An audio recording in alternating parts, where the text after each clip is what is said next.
to me, this seems kind of like a big deal. According to Yuval Abraham, who is at 972 Magazine, Microsoft announced it's blocking Israel's access to technology, which allowed the mass surveillance of Palestinian citizens following an investigation that 972 wrote. The first time that a major U.S. tech company sanctions the Israeli military for violating Palestinian rights. Can we put this on the screen, please? I just sent a tweet. Yeah. In our chat. Oh, chat. Yeah, sorry about that. Yuval Abraham has a thread here. Bill Gates is Microsoft. Wow. Well, I mean, I there's guess been not anymore. mass dissension. Sorry, just quickly. It's just the workforce in Microsoft has been protesting. Go ahead, Binder. There's a blog post on Microsoft.com. Wow. I want to let you know that Microsoft has ceased and disabled a set of services to a unit within the Israel Ministry of Defense. I know many of you care about this topic, and I share more about this decision below.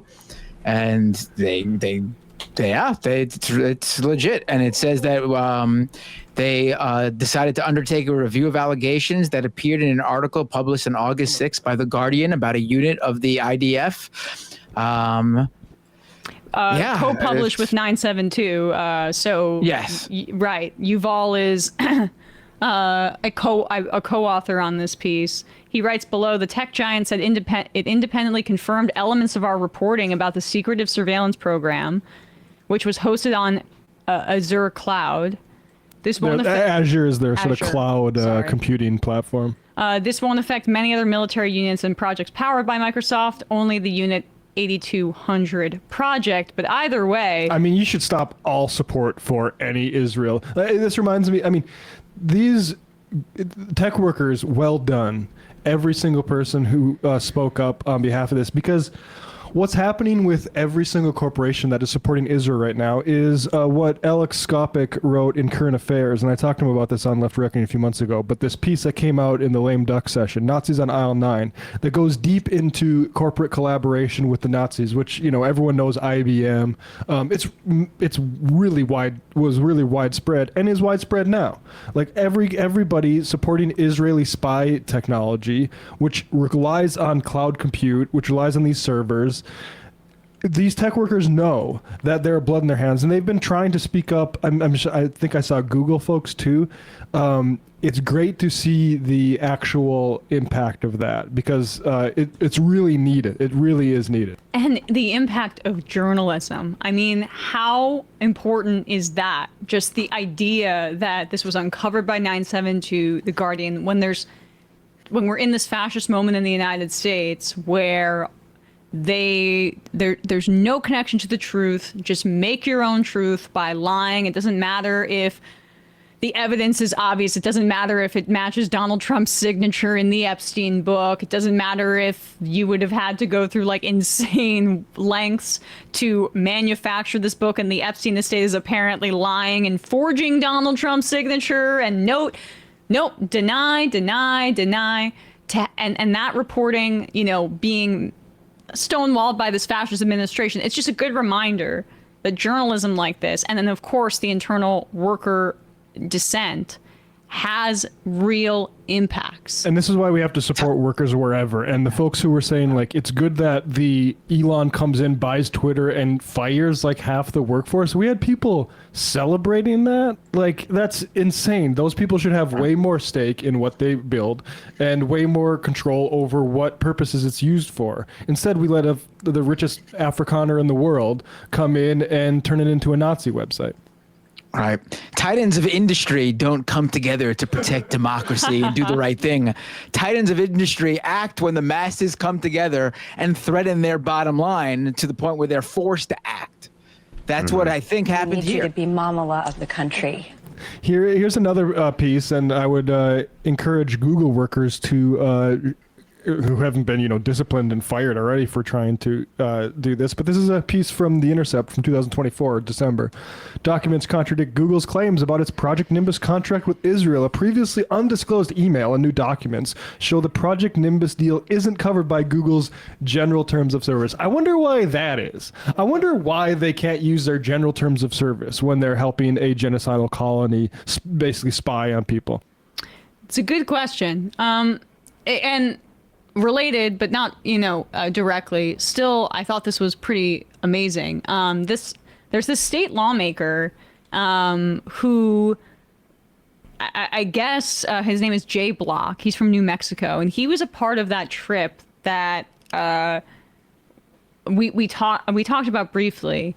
But it was like this 50 states, one Israel delegation where all these state lawmakers went to Israel to show their fealty to the Hitler of our time and his regime and trying to kill every Palestinian and ethnically cleanse them. So kind of cool to see this. This is his daughter, Maddie, who went on TikTok and Doesn't seem like she's got a great relationship with Pops. don't care, support Shouldn't, this. yeah. Report. I mean, but it's really hard, I think, in your personal life too. Oh, absolutely. Even if it's hard in your personal life, I would guess, for a lot of people who have disagreements with like their parents or relatives on, say, this issue, who have positions of power. It's hard to disagree with people on this in your personal life when they're just like a standard Zionist with no power but have ignorant beliefs. But to break from a family member like this publicly, at the very least, is the right thing. And I found this at least a little bit interesting. Here's the state senator's daughter calling out her dad for joining this delegation to meet Netanyahu. So my dad, a Republican state senator in New Mexico, just got back from his trip to Israel, which was not like a personal vacation, by the way. It was him and a bunch of his other Republican cronies who got invited to Israel for what I can only assume was just like a propaganda trip. So yeah, it looks like my dad and a bunch of other just like loser politicians from New Mexico went to meet with Netanyahu, and I don't know what they could possibly discuss. I mean, again, it's my dad and a bunch of other like state senators and state reps, which like, how does meeting with Netanyahu help the local people of New Mexico? But yeah, I genuinely believe that Israel is like paying my dad now to like peddle propaganda, because he also posted this like super long tweet that's like basically dissertation length that I'm not even gonna, I couldn't even take a screenshot of it and get even half of it. Like that would take like 4 screenshots to get the entire thing. So if you want to check it out, I guess go to his Twitter profile. But he was basically just peddling all of this Israeli propaganda, saying that the genocide is a lie and that like civilians aren't being killed and the IDF is doing everything they can to like minimize casualties. And I'm like, how much are they paying my dad? You know, like how much is his soul? Because it seems like he has sold his soul to the devil and is now just peddling like lies and propaganda, which, I mean, look, he's a Republican politician. That's kind of like par for the course. But it's just a little odd to me that somebody who is a state senator, again, he's not even a U.S. senator, he's a state senator, got personally invited to Israel and met with Netanyahu. Like, what is going on here? I'm genuinely so confused, and I don't know. I think there's some like nefarious stuff happening, and I think I just genuinely hope that this will be the end of my dad's political career. I missed. No, I'm He's sorry. clearly not somebody who has like his constituents' best interests in mind. All right. He just wants that Israeli propaganda money, I guess. I made a mistake to cut it off before the line about his political career, but the point is really, I think, salient about state senators. Like, what is going on here? A majority of states in the United States have anti-BDS laws, making it basically illegal to boycott the state of Israel, and that is what the Israeli government is trying to cement further, etc. And Sorry. and hold on, before I lose this point, part of our critiques of that book Abundance is that when they talk about the groups and things like that and what holds up local housing or what holds up progress in municipalities, there is not enough focus on the fact that when you go to the state level, there's way more bang for your buck for the kinds of like corporate interests and for the corruption of these lawmakers. And so Benjamin Netanyahu and the Israeli government are panicked. They're doing this with podcasts, more bang for your buck there, going on Nelk Boys, whatever, and trying to reach an audience that way. And then they're trying to do the same thing, it seems like, with state lawmakers. Is the Republican Party just a party of deadbeat dads? Like, I'm looking at this guy's Yeah. Twitter profile. Like, this is just like, I don't know if he's divorced or what the deal is. Seems like a bad dad, very clearly. I mean, going to Israel and supporting Israel, I don't think you can be a good father, supporting a genocide. But even just generically, like, this sort of he's just on the culture war beat every single day, retweeting Benny Johnson. Oh, shocked! He's retweeting something about a black lawmaker. Most Same with likely. ISIS. So all the energy that these fucking fascist 50-year-olds don't have for their family, they put towards like supporting ICE. Yeah. Yeah, but I mean, just funny you say that because we know that Donald Trump, like the two groups that he does best with are divorced middle-aged dads and like teenage incels. Those are like the power bases of the Republican Party and the MAGA coalition now. But I do Which think is funny, Brandon, just to interject for a sec, because I thought family values were about making you a man, but apparently if you have to feel like a man now by breaking up families and not spending time with your own.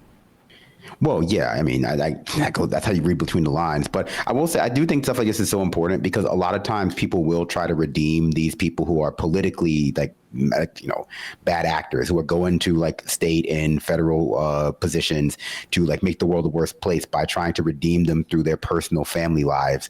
And now their families have a lot more social media access. We're hearing that, yeah, like, no, they're not bad in public and then like good at home. And therefore like this loving family redeems them. And that's like the core of their values. Like they're also shitheads at home and their families don't like them either. Yeah, right. We have some IMs about this. Dave from Jamaica, divorced dad party. This is also a good point by Mr. Melancholy. 50 states want Israel is crazy. Phrasing makes it sound like the U.S. is controlled by Israel, literally. Yeah.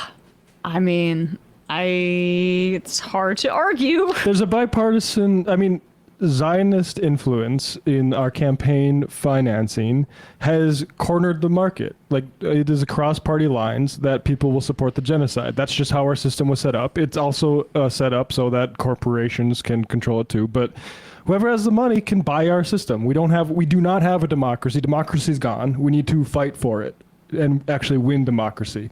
We can't just maintain it like the fucking Democrats that have pissed it away in my lifetime. Exactly right. All right, guys. Gonna read some IMs and get out of here. Sorry about phones, but we got to 3. That's pretty decent. That is pretty decent in my book. Krusty Gnome. That 50 states one Israel flag is surreal, like we've been taken over. What does it look like? I don't know. Look that up, actually. 50 states one Israel flag. What the fuck? Show it, yeah. Oy, oy, oy. It's kind of like It's almost like they put it in place of it's got Pepsi logo. the stars and stripes. I mean, the stars. You Right. see the stripe. Why not? No, Hey. they put the Jewish star. They put the 6-pointed star in place of the fucking stars on the flag, and then kept the stripes. Israel's got to go. Damn. So does America.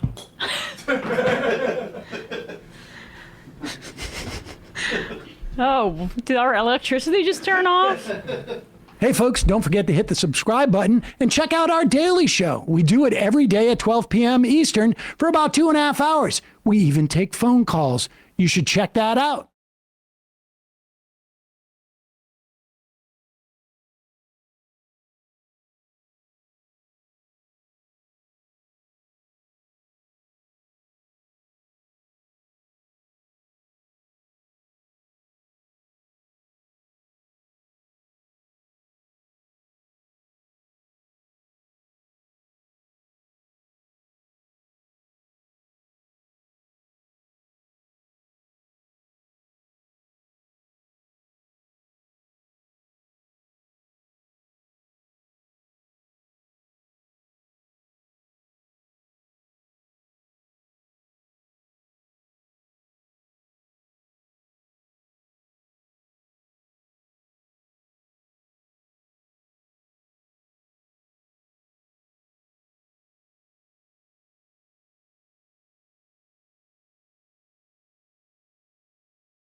For weeks, all we've heard is how Trump's big, beautiful bill will cut Medicaid. But almost no one's reporting on a buried provision that would make Trump untouchable. Go to ground.news/majority to see how this bill would block judges from enforcing court orders unless you, the citizen, post a bond first. Highly credible sources warn most people can't actually afford to do this, and that's pretty obvious. So if this bill passes and Trump violates the law, it wouldn't even matter, and nobody even knows, which means the GOP's flood the zone strategy is working. And it's why I think Ground News is the best tool to expose these blind spots before it's too late. My partners built the only app and website pulling in news from across the globe, then breaking down each source's bias, credibility, and the news the right tries to bury. And considering most people take the first article they see online as fact, their browser extension is essential. What it does is it flags the source's bias and links other credible reports to verify the information.